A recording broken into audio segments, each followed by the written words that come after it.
গোপালগঞ্জ থেকে এখন খুলনায় অবস্থান করছেন এনসিপি নেতারা। সেখানে আছেন সহকর্মী আব্দুল্লাহ আল মামুন রুবেল। সরাসরি যাচ্ছি তার কাছে। রুবেল, জাতীয় নাগরিক পার্টির কেন্দ্রীয় নেতৃবৃন্দ গোপালগঞ্জ থেকে আজ সন্ধ্যা 7টার কিছু পরে খুলনায় এসে পৌঁছান। তারপর কিন্তু তারা খুলনা সার্কিট হাউসে আসলে এই মুহূর্তে অবস্থান করছেন বেশ কয়েকজন নেতা।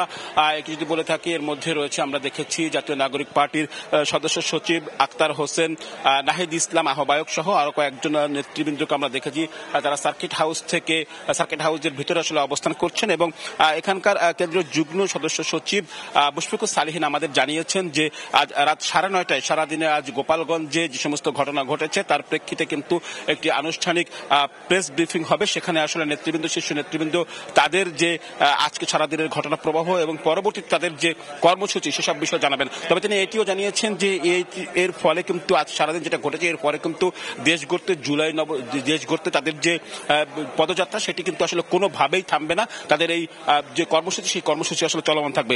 এদিকে আমরা যদি বলি যে খুলনা সার্কিট হাউসে জাতীয় নাগরিক পার্টির কেন্দ্রীয় নেতৃবৃন্দের অবস্থানের খবরে কিন্তু এখানে আমরা দেখেছি যারা স্থানীয় নেতৃবৃন্দ রয়েছেন খুলনাতে এবং এর আশেপাশে বিভিন্ন স্থান, তারা কিন্তু আসলে খুলনা সার্কিট হাউসের আশেপাশে তারা অবস্থান করছেন। এবং তারা আমরা দেখেছি আজ সারাদিন গোপালগঞ্জের ঘটনার প্রতিবাদের কর্মসূচি হিসেবে কিছু সময় আগে কিন্তু খুলনা সার্কিট হাউসের আশেপাশে এলাকায় তারা কিন্তু বিক্ষোভ মিছিল বের করেছেন এবং সেসব জায়গা থেকে তারা আসলে বলছেন যারা আজকে এই হামলা চালিয়েছে, যারা শীর্ষ নেতৃবৃন্দের উপর হামলা চালিয়েছে বা গোপালগঞ্জে সারাদিন আজকে যারা দুষ্কৃতি করেছে তাদের কাছে কিন্তু এইসব কোনোভাবেই আসলে ছাড় দেওয়া হবে না। এইসব কথা আসলে কিন্তু স্থানীয় নেতৃবৃন্দরা বিক্ষোভ মিছিল থেকে বলছিলেন।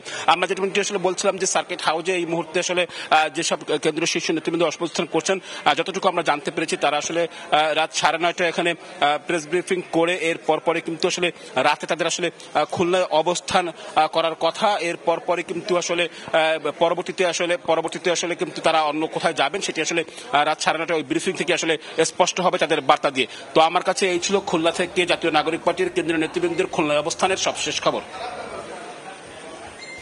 খুলনা থেকে এনসিপি নেতাদের অবস্থানের সবশেষ খবর জানাচ্ছিলেন সহকর্মী রুবেল।